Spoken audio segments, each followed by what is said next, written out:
주님께서 여러분과 함께 루카가 전한 거룩한 복음입니다. 영광 받으소서. 그때 예수님께서 12사도와 함께 산에서 내려가 평지에 서시니 그분의 제자들이 많은 군중을 이루고 온 유다와 예루살렘 그리고 티로와 시돈의 해안 지방에서 온 백성이 큰 무리를 이루고 있었다. 예수님께서 눈을 들어 제자들을 보시며 말씀하셨다. 행복하여라 가난한 사람들, 하느님의 나라가 너희 것이다.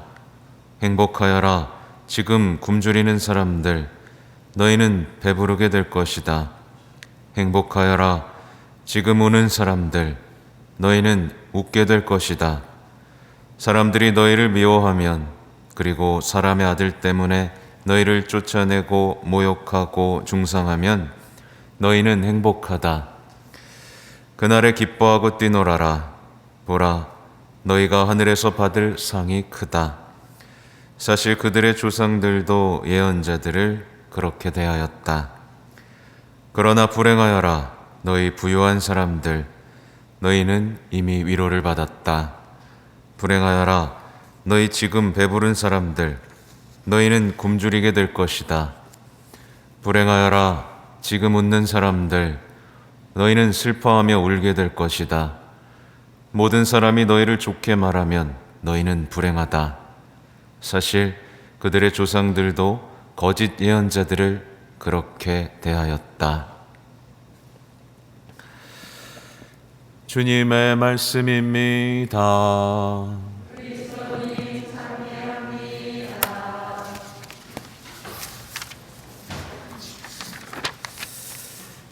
전미예수님,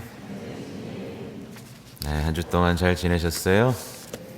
네, 행복하세요? 네, 혹시 난 왜 이렇게 불행하지? 나도 좀 다른 사람들처럼 행복해지고 싶다 라는 분들 없으세요? 네, 그런가 봅니다. 오늘 예수님께서는 독서, 1독서, 2독서, 복음에서까지 전부 다 우리 그리스도인들이 행복해질 수 있는 방법에 대해서 이제 적어 놓으셨어요. 근데 다 적혀 있거든요. 네, 우리가 행복해질 수 있는 방법은 다 적혀 있습니다. 근데 안 봐요. 그리고 이해되지 않아도 그냥 넘어가 버립니다. 결국 우리는 불행해지는 거죠. 그죠? 행복한 방법에 대해서 다 적어 놓으셨는데 우리는 누구가 말하는 행복을 쫓아 살아요? 세상이 이렇게 하면 행복해져, 이렇게 하면 행복해질 수 있다, 그걸 믿고 따라갑니다. 그러니 우리 행복해질까요? 안 행복해질까요? 점점 불행해지는 겁니다. 젊었을 때 몰라요. 근데 나이 들면 어떻게 돼요? 그 불행이 이제 체감되기 시작하고 나이가 점점 더 많이 들어갈수록 막 죽음도 두렵고 외롭고 서럽고 점점 더 불행해지기만 하는 거예요. 근데 반대로 행복한 사람은 죽음이 가까워질수록 하느님을 볼 수 있다라는, 준비가 됐다라는 행복으로 가득 차는 게 정상인데, 그렇죠. 그럼 예수님께서 오늘 행복에 대한 어떤 말씀을 하셨는가 우선 살펴보면요, 처음부터 이제 충격적입니다. 우리의 삶의 방식과 전혀 달라요. 보면 사람에게 의지하는 자와 쓰러질 몸을 재임인 양 여기는 자는 저주를 받으리라. 그의 마음이 주님에게서 떠나 있다. 그러니까 우리 평소에 어떻게 살아요? 사람에게 의지하죠. 네, 그게 뭐가 나빠? 사람에게 의지하고 사는 것, 자신의 힘과 능력을 믿고 사는 게 뭐 나쁜 게 어딨어라고 생각하죠. 그죠? 근데 여기 나오죠? 저주를 받으리라. 그의 마음은 주님에게서 떠나 있다. 그는 사막의 덤불과 같아. 이게 뭐냐면 사막의 어떤 가시덤불과 같은 삶을 산다는 겁니다. 그늘도 없고 오면 찔리는 겁니다. 서로 상처만 주는 삶에 살게 되고, 뒤에 보십시오. 좋은 일이 찾아드는 것도 보지 못하리라. 그는 광야의 메마른 곳에서 인적 없는 소금 땅에서 살리라. 이게 뭐예요? 열매가 없는 겁니다. 시들시들해지는 삶을 사는 거죠. 언제 그렇다고요? 사람에게 의지하고 자신의 힘과 능력을 믿을 때 이렇게 된다는 거예요. 이게 근데 다 속아서 다 넘어가 버렸습니다. 사실 뭐냐면 사람에게 의지하면 반드시 겪게 되는 게 있습니다. 뭐죠? 실망, 상처, 배신. 그렇죠? 자식한테도 배신당하셨죠? 배우자한테는. 네. 그래서 다른 믿을 사람 찾았더니 믿을 만한 사람 있습니까?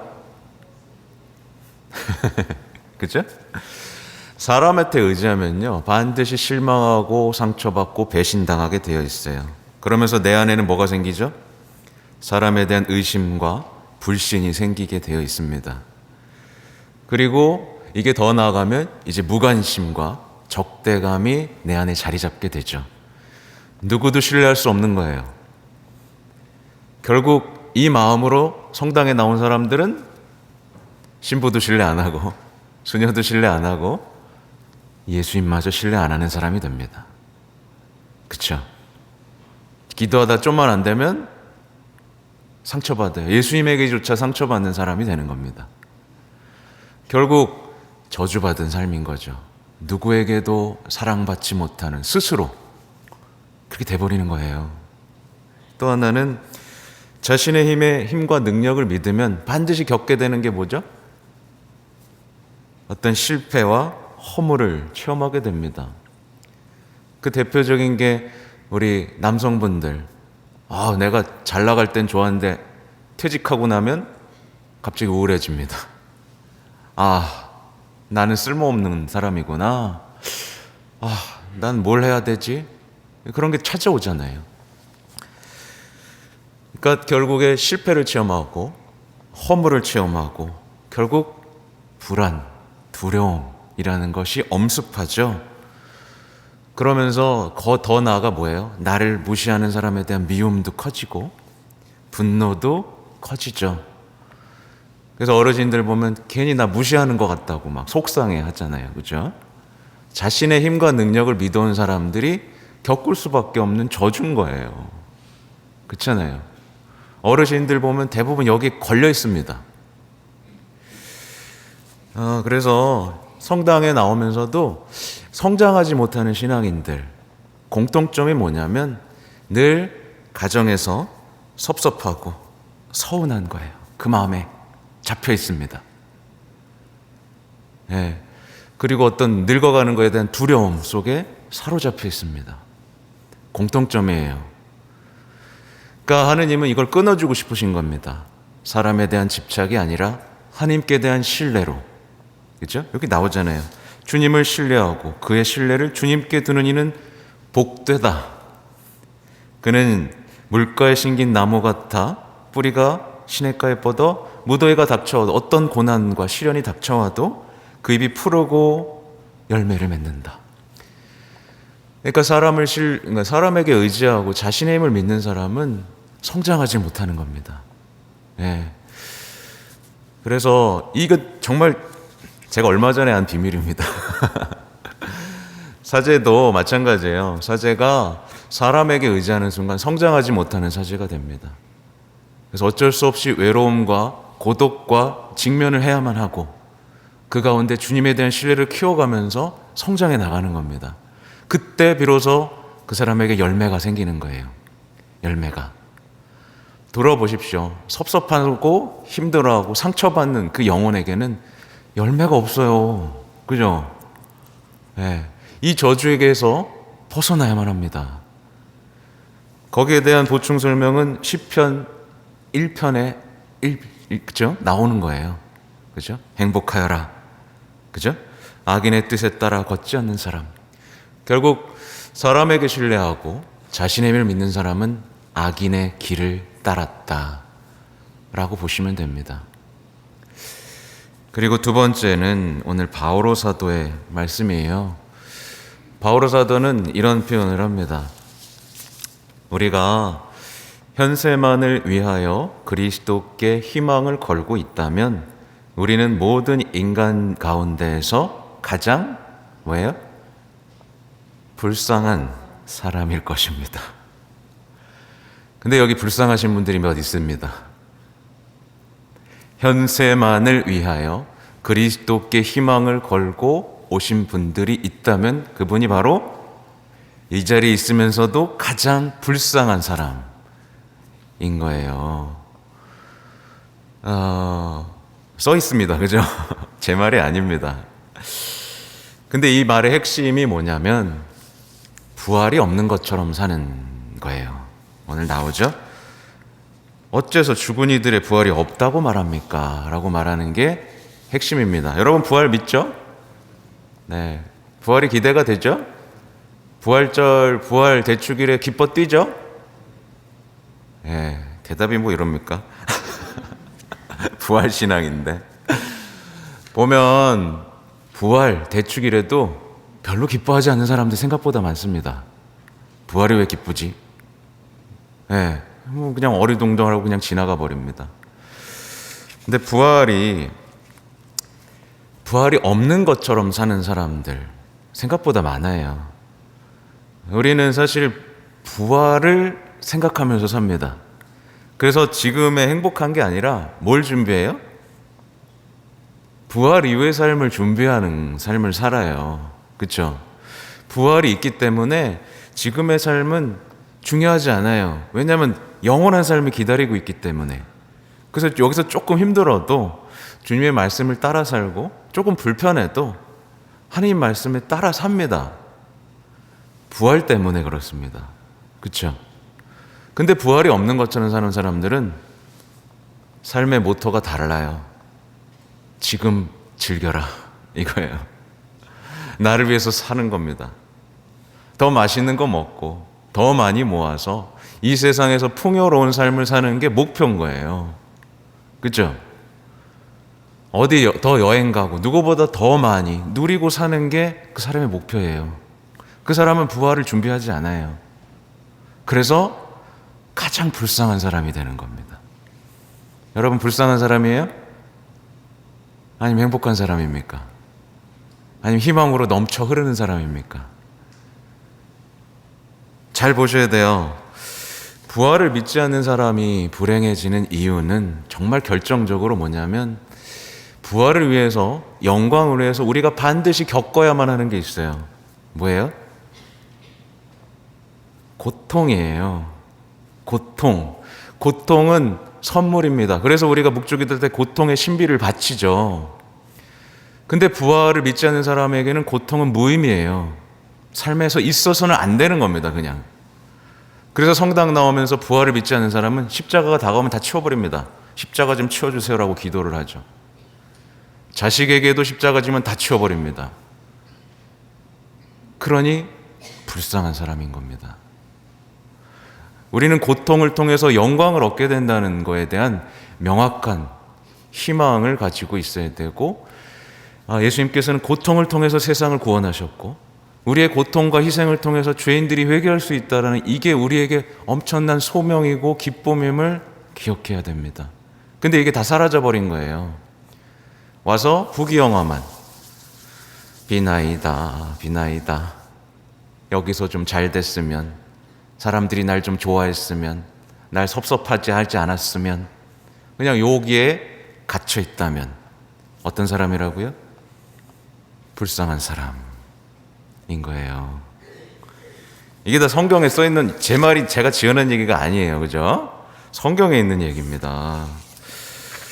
또 오늘 마지막으로 보면 루카 복음의 내용들 충격 좀 받으셨어요?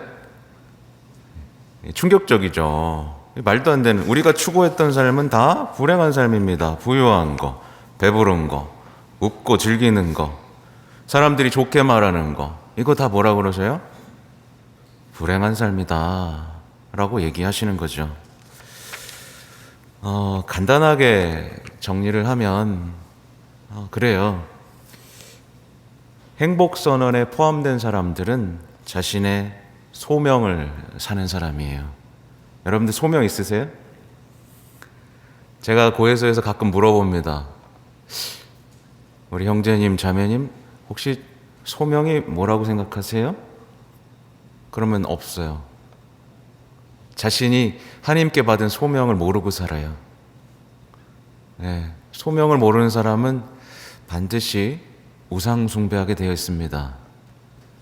네, 자신의 삶의 기준이 주님에 대한 소명이 아니라 내가 더 행복한 삶이기 때문에 불만, 불평, 남 탓, 상처 뭐 이런 삶을 살게 되어 있어요. 그러니까 소명을 받고 부르심을 받고 그렇게 주님과 신뢰하는 가운데 성장하는 삶이 오늘 앞에 나오는 겁니다. 그래서 가난, 굶주림, 우울, 슬퍼하는 거 다 예수님의 모습이에요. 예수님은 정말 구원하기 위해서 가난할 수밖에 없었죠. 가난한 이들과 함께 할 수밖에 없었죠. 굶주리는 사람들, 또 특별히 우는 거에 대해서 묵상은 누군가를 위해서 울 수 있느냐는 거잖아요. 그렇죠? 예수님은 우리가 구원받지 못하는 것 때문에 많이 우셨어요. 그렇죠? 근데 불행한 사람들은 자기를 위해서만 웁니다. 자기에 대한 연민 때문에만 울어요. 아무튼 오늘 마지막 말씀은 이거예요. 보면 영원한 행복을 보장해주는 하나님을 믿고 따르자. 엉뚱한 행복을 약속하는 세상의 속임수에 따라가지 말자 이겁니다. 우리는 보통 우리의 행복의 기준을 주님께 두는 게 아니라 세상 것들에 둬요. 뭐냐면 뭐 돈이야 말할 것도 없고 음식을 먹으면서 행복을 느끼는 사람도 있죠. 건강이 나의 행복의 기준인 사람 있죠. 여가가 내 삶의 기준인 행복의 기준인 사람 있죠. 자식이 내 삶의 기준인 경우도 있죠. 그죠?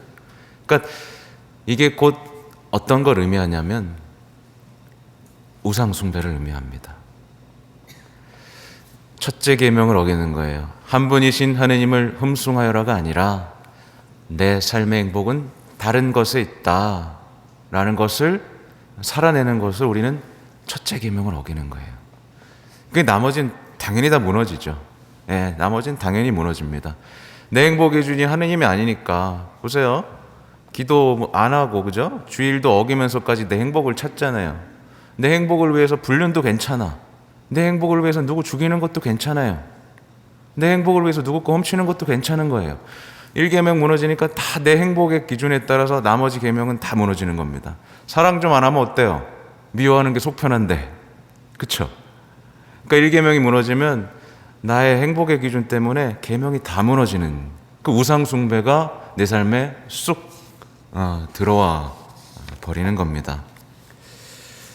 그래서 우리는 우리의 삶에 우상이 있는지를 잘 보셔야 돼요. 예.